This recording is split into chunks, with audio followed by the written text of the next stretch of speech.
بسم اللہ الرحمن الرحیم قال رسول اللہ صلی اللہ علیہ وسلم الخلق عیال اللہ فأحب الخلق الی اللہ من احسن الی عیالہ وقال رسول اللہ صلی اللہ علیہ وسلم من قضى لأحد من امتی يريد أن يسره بها فقد سرني ومن سرني فقد سر الله ومن سر الله أدخله الله الجنة أو كما قال النبي صلى الله عليه وسلم اللهم صل على محمد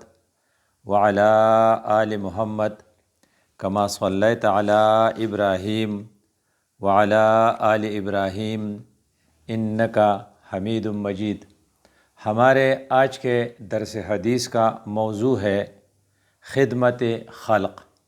یعنی اللہ کی مخلوق کی خدمت، خلق خدا سے حسن سلوک کرنے اور اس کی خدمت کرنے کے سلسلے میں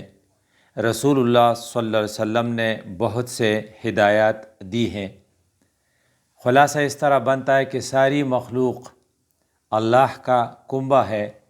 اور جو شخص اللہ کو جانتا بھی ہے اور اسے مانتا بھی ہے وہ اللہ کی اس مخلوق سے نیک سلوک کرے گا، اسے اللہ کا کنبہ سمجھ کر۔ اگر آپ حاکم ہیں تو آپ کو متکبر ہونے کی بجائے رحم دل اور منکسر مزاج ہونا چاہیے، کیونکہ اللہ کے اس کنبے کے ساتھ حسن سلوک کا یہ تقاضا ہے کہ کوئی بھی آپ کا دامن پکڑ کر اپنی داستان غم آپ کو سنا سکے، اور اگر آپ معززین شہر میں سے ہیں تو پھر آپ ان کے مسائل اور معاملات حل کرانے میں دلچسپی لیں گے، ان کے لیے دوڑ دھوپ میں عار نہیں سمجھیں گے، اور ان کی حق میں حکام بالا سے حق کی بنیاد پر سفارش بھی کریں گے۔ اور اسی طرح اگر آپ کمزور آدمی ہیں اور آپ کے پاس کچھ بھی نہیں ہے،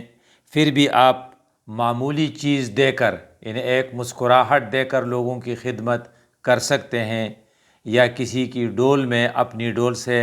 پانی ڈال کر ان کی خدمت کر سکتے ہیں۔ رسول اللہ صلی اللہ علیہ وسلم نے مختلف انداز سے امت کو سمجھایا ہے کہ سب سے بڑی نیکی جس کے ذریعے آپ آسانی سے رضا الہی کو حاصل کر سکتے ہیں وہ اللہ کی مخلوق کی خدمت ہے۔ الخلق عیال اللہ، فرمایا مخلوق جو ہے یہ سارے کے سارے مخلوق جو ہیں یہ اللہ کا کنبہ ہے، ساری مخلوق اللہ کا کنبہ ہے۔ فأحب الخلق الی اللہ، اللہ تعالیٰ کو سب سے زیادہ پسندیدہ وہ لوگ ہیں من احسن الی عیالہ، من احسن الی عیالہ، جو اس کی مخلوق سے نیک سلوک کرتا رہے۔ اب آپ جب مخلوق کے ساتھ نیک سلوک کریں گے تو فطرتی طور پر کچھ نتائج اس سے مل جائیں گے۔ ان نتائج کو فطرتی انداز میں اللہ کے رسول نے اس طریقے سے واضح کیا ہے۔ یہ حدیث جسے حضرت انس رضی اللہ عنہ نے روایت کی ہے اور یہ مشکات المصابیح میں موجود ہے، اس کے الفاظ اس طرح ہیں: من قضى لأحد من امتی، جس نے میری کسی امتی کی ضرورت پوری کی، اس کی حاجت پوری کی، یرید ان یسرہ بہا، یہ حاجت اس نے اس کی اس لیے پوری کی کہ یہ امتی اس سے خوش ہو جائے گا، اس سے راضی ہو جائے گا، اس کی مقصد اسے خوش کرنا تھا، تو رسول اللہ فرماتے ہیں فقط سرنی، اس آدمی نے در حقیقت مجھے خوش کیا۔ اور اس کا آٹومیٹک رزلٹ جس نے مجھے خوش کیا وہ کیا نکلتا ہے؟ ومن سرنی فقط سر اللہ، جس نے مجھے خوش کیا اس نے در حقیقت اللہ تبارک تعالیٰ کو خوش کیا، اور جس نے اللہ تعالیٰ کو خوش کیا تو اس کا آٹومیٹک نتیجہ کیا نکلے گا؟ اگلے جملے میں فرمایا ومن سر اللہ، جس نے اللہ تبارک تعالیٰ کو خوش کیا، ادخلہ اللہ الجنہ، اللہ اسے جنت میں داخل کر دے گا۔ گویا کہ اصل مقصد ہماری رضا الہی کے حصول اور رضا الہی کے ذریعے جنت کا حصول ہے، تو وہ اس طریقے سے آپ کو مل سکتا ہے کہ آپ اللہ کے بندوں کو خوش کریں، ان کی حاجت پوری کر دیں۔ ان کی خوشی سے اللہ کے رسول خوش ہوں گے، اور اللہ کے رسول کی خوشی سے اللہ خوش ہوں گے، اور جب اللہ خوش ہوں گے تو وہ آپ کو جنت میں داخل کر دے گا۔ جن جن شعبوں میں آپ لوگوں کی مدد کر سکتے ہیں، اللہ کے رسول نے اسے بھی واضح کیا ہے۔ اگر آپ چاہتے ہیں کہ لوگوں کی مدد کریں تو اس کے 4 شعبے رسول اللہ صلی اللہ علیہ وسلم نے گن کر بتائے ہیں۔ فرمایا تعدل بین الاثنین، آپ 2 آدمیوں کے درمیان عدل سے صلح کرا دیں۔ آپ ایسا کریں کہ آپ لوگوں کے ساتھ مل جل کر رہیں، ان کے باہمی جھگڑوں کو اگر آپ عدل کے ساتھ فیصلہ کرا دیں اور آپ ان کے درمیان صلح کرا دیں تو آپ کے لیے یہ ایک صدقہ ہے، یہ آپ کو یہ خدمت لوگوں کی کرنی چاہیے۔ اس کے آگے وَتُعِينُ الرَّجُلَ فِي دَابَّتِهِ فَتَحْمِلُهُ عَلَيْهَا، اور آپ یہ بھی کر سکتے ہیں کہ کسی کو سواری پر بٹھانے میں اس کی مدد کریں۔ وہ بوڑھا ہے، کمزور ہے، بیمار ہے، اپنی گاڑی میں یا تمہاری گاڑی میں یا پبلک ٹرانسپورٹ میں بیٹھ نہیں سکتا، آپ نے اپنی سیٹ اس کے لیے خالی کر دی، اسے چڑھنے میں مدد دے دی، اس کو ایک کمفرٹیبل سیٹ پر بٹھایا۔ وہ اپنی سواری پر نہیں بیٹھ سکتا تھا، آپ نے اس کی مدد کی۔ اور یہ بھی ہو سکتا ہے کہ اس کا سامان جو ہے وہ اس کے لیے مشکل تھا، آپ سواری پر اسے رکھنا، لگیج کو وہاں صحیح جگہ پر پہنچانا، تو آپ نے اس کا سامان اس کی سواری پر رکھنے میں اس کی مدد کی، تو یہ بھی آپ کے لیے صدقہ ہے۔ وَتُعِينُ الرَّجُلَ فِي دَابَّتِهِ فَتَحْمِلُهُ عَلَيْهَا فَتَرْفَعُ لَهُ عَلَيْهَا مَتَاعَهُ، اس کا سامان آپ نے اٹھایا اور گاڑی پر رکھ دیا۔ یہ کلینر ٹائپ کے لوگ جو گاڑیوں کی خدمت گزار ہوتے ہیں، وہ سواریوں کے ساتھ مدد کر کے خلق خدا کی خدمت کر سکتے ہیں۔ یہ ایک دوسرا شعبہ ہے۔ اور تیسرا شعبہ جو رسول اللہ صلی اللہ علیہ وسلم نے فرمایا وَالْكَلِمَةُ الطَّيِّبَةُ صَدَقَةٌ، آپ خوش مزاجی سے ان سے بات کریں، پاکیزہ کلمہ کا ہے۔ یہ بھی ایک شعبہ ہے کہ آپ ان کے ساتھ بات جب کریں گے تو احترام سے کریں گے، ان کے دل جیت لیں گے، اور ان کے دل کو جیتنے کے لیے مہذب اور آپ خوش اخلاقی کا مظاہرہ کریں گے، برخی نہیں برتیں گے۔ یہ بھی ایک شعبہ ہے کہ آپ پبلک کے ساتھ، مخلوق خدا کے ساتھ کلمۃ طیبۃ، مہذب گفتگو کریں۔ اور چوتھا شعبہ انہوں نے یہ بتایا کہ وہ تمیت الاذی عن الطریق، رستے میں اگر کوئی گن پڑا ہوا ہو، تکلیف دہ چیز موجود ہو اور وہ لوگوں کے لیے باعث تکلیف ہو، آپ اسے ہٹا دیں۔ ہو سکتا ہے کسی گاڑی نے کسی کتے کو مارا ہو اور مرا ہوا کتا روڈ پہ پڑا ہو، اس کتے کو وہیں سے ہٹانا، اس مردہ بلی کو وہیں سے ہٹانا، اس گندگی کو وہیں سے ہٹانا، یہ بھی لوگوں کی ایک خدمت ہے، کیونکہ سڑک اور راستہ انسان کے لیے ضروریات زندگی میں سے ہے، اور عمدہ معاشرت اور بہترین معاشرتی اور تمدنی ضروریات میں سے یہ ایک ضرورت ہے کہ یہ صاف ہو، اس کی نظافت کا آپ خاص خیال رکھیں، اور اسے ہر تکلیف دینے والی چیز اس سے ہر تکلیف دینے والی چیز آپ ہٹا دیں، اور آپ کو اس پر بہت بڑا اجر ملے گا۔ یہ بھی ہے، آپ لوگوں کی خدمت اس طرح بھی کر سکتے ہیں۔ تو گویا کہ لوگوں کی خدمت کرنے کے لیے ایک طرف تو ان کے درمیان عدل سے فیصلہ کرنا، دوسری طرف لوگوں کے سواری پر بٹانے یا ان کا سامان لادنے میں ان کی مدد کرنا، ان کے ساتھ بہترین مہذب انداز سے گفتگو کرنا اور راستے سے تکلیف دہ چیز ہٹانا، یہ بھی ایک شعبہ ہے خدمت خلق کا، جس پر آپ اللہ کی رضا حاصل کر سکتے ہیں۔ ایک صحابی رسول اللہ صلی اللہ علیہ وسلم سے فرماتے ہیں، علمنی شیئا انتفع بہ، اللہ کے رسول مجھے ایک ایسی چیز بتا دے جس سے میں فائدہ لے سکوں، جو میرے لیے نافع ہو۔ حضور مجھے ایسی چیز بتائیے جس پر عمل کرنے سے مجھے نفع ہو۔ تو اللہ کے رسول نے کیا جواب دیا، اعزل الاذى عن الطریق المسلمین، لوگوں کی راستے سے تکلیف دہ چیز ہٹا دو۔ اس کا مطلب یہ ہے وہ چیز جو مسلمانوں کو تکلیف دیتی ہے راستے میں، وہ غلاظت ہو، کوڑا کرکٹ ہو، مردار وغیرہ ہو، اسے آپ وہاں سے ہٹائیں گے،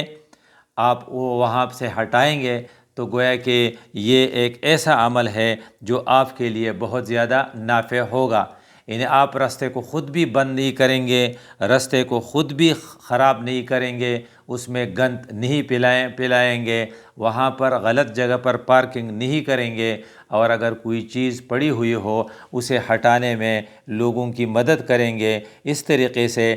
آپ لوگوں کی خدمت کر سکتے ہیں۔ آپ جان نہیں چھڑا سکتے، رسول اللہ صلی اللہ علیہ وسلم نے سٹیپ بائی سٹیپ بتایا کہ آپ کے ذمے جو کام ہے، پہلا کام یہ ہے علی کل مسلم صدقۃ، کہ ہر مسلمان کچھ نہ کچھ صدقہ دے دے۔ تو صدقہ سے ظاہر بات ہے کہ مخلوق خدا کو راحت اور نفع ہوگی۔ تو صحابہ نے پوچھا، یا رسول اللہ فإن لم یجد، ہر کسی کے پاس تو فنانشیلی اتنا صلاحیت نہیں ہوتی، ہر کسی کی استطاعت نہیں ہوتی کہ وہ لوگوں کو صدقہ دے دے۔ تو اللہ کے رسول نے بڑے پیارے انداز میں سمجھایا، فَلْيَعْمَلْ بِيَدَيْهِ، وہ اپنے ہاتھوں سے محنت کریں، وہ دیاڑی کریں، وہ محنت کریں، اور وہ اس طریقے سے کچھ کمائیں۔ فَلْيَعْمَلْ بِيَدَيْهِ فَيَنْفَعُ نَفْسَهُ، اس میں سے کچھ حصہ اپنے فائدے کے لیے رکھتے، وَيَتَصَدَّقُ، اور باقی جو ہے وہ غریبوں کے دے اور ان کو صدقہ دیں۔ گویا کہ اگر آپ خود محنت کر کے 700 روپے دیاڑی آپ کما لیں تو 500 اپنے لیے رکھیں، 200 اللہ کے راستے میں صدقہ دے سکتے ہیں۔ اور اصحاب صفہ جو مالی طور پر انتہائی کمزور تھے ایسا ہی کرتے تھے۔ تو رسول اللہ صلی اللہ علیہ وسلم نے نیکسٹ سٹیپ یہ بتایا کہ اگر آپ کے پاس وسائل نہیں ہے تو آپ اپنے ہاتھوں کی مزدوری کر کے وسائل پیدا کر لیں، خود بھی نفع کمائیں اور لوگوں کو بھی نفع پہنچائیں۔ اس کے آگے جب صحابہ نے کہا فَإِن لَمْ يَسْتَطِعْ أَوْ لَمْ يَفْعَلْ، اگر یہ آدمی دیاڑی نہیں کر سکتا، مزدوری نہیں کر سکتا، یا بیمار ہے یا کمزور ہے یا جاب نہیں مل رہی ہے، تو پھر کیا کریں؟ تو رسول اللہ صلی اللہ علیہ وسلم نے فرمایا فَيَأْمُرُ بِالْمَعْرُوفِ، پھر اسے چاہیے کہ وہ لوگوں کو نیکی کا حکم دے۔ نیکی کا حکم دینا، اس پر کوئی فنانشل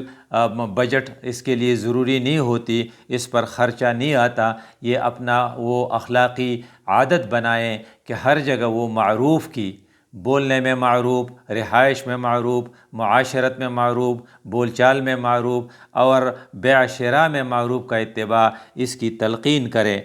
تو صحابہ نے پھر جب پوچھا فَإِن لَمْ يَفْعَلْ، اگر وہ ایسا نہیں کر سکتا تو اللہ کے رسول نے آخری بات یہ بتائی فَيُمْسِكُ عَنِ الشَّرِّ فَإِنَّهُ لَهُ صَدَقَةٌ، وہ اپنی شر سے لوگوں کو محفوظ رکھے، خود کسی کو تکلیف نہ پہنچائے، نہ گاڑی چلائے اس طریقے سے جس سے لوگوں کو تکلیف ہو، نہ شور کرے اس طریقے سے جس سے لوگوں کو تکلیف ہو، نہ اپنی گاڑی کسی کے گیرج کے سامنے کھڑی کر دے تاکہ لوگوں کو اس سے تکلیف ہو، نہ اپنی چال سے، اپنی ڈال سے اور اپنی حال سے اور اپنی قال سے کسی کو نقصان نہ پہنچائے، جگہ جگہ تھوکے نہیں، جگہ جگہ گندگی نہ پھیلائیں، اپنے ماحول کو صاف رکھیں اور لوگوں کو اپنی مصیبتوں سے اور اپنی ضرر سے لوگوں کو بچائے، تاکہ کسی کو اس سے تکلیف نہ ہو، کم از کم یہ تو وہ کر سکتا ہے۔ اور پھر اس سلسلے کی آخری حدیث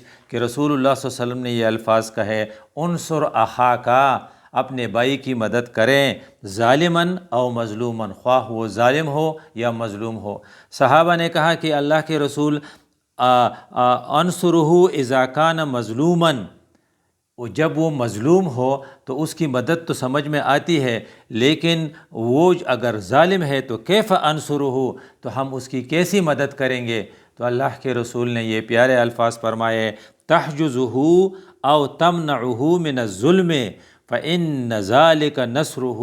اسے ظلم سے روکیں، اس کے ہاتھ کو قتل سے روکیں، اس کے ساتھ کو کسی کی ابروریزی سے روکیں، اس کی ہاتھ کو کسی کے، اس کی زبان کو کسی کی ابروریزی سے روکیں، کسی کی ہتک سے روکیں۔ گویا کہ یہ آپ اس کی مدد کرتے ہیں۔ اگر آپ ظالم کو ظلم سے روکیں گے تو اس کے دو فائدے ہوں گے، ایک تو ظالم دنیا میں بے عزتی سے اور نفرتوں سے بچ جائے گا اور آخرت میں جہنم کی آگ سے بچ جائے گا، اور دوسری یہ کہ مظلوم ظالم کی چیر دستیوں سے بچ جائے گا۔ اس لیے آپ ذہن میں یہ گولڈن پرنسپل رکھیں کہ آپ کے ذمے مدد کرنی ہے، ظالم کی بھی اور مظلوم کی بھی، مظلوم کی دادرسی کرنی ہے اور ظالم کو ظلم سے روکنا ہے۔ اقول قولی ھذا استغفر اللہ لی ولکم ولسائر المسلمین۔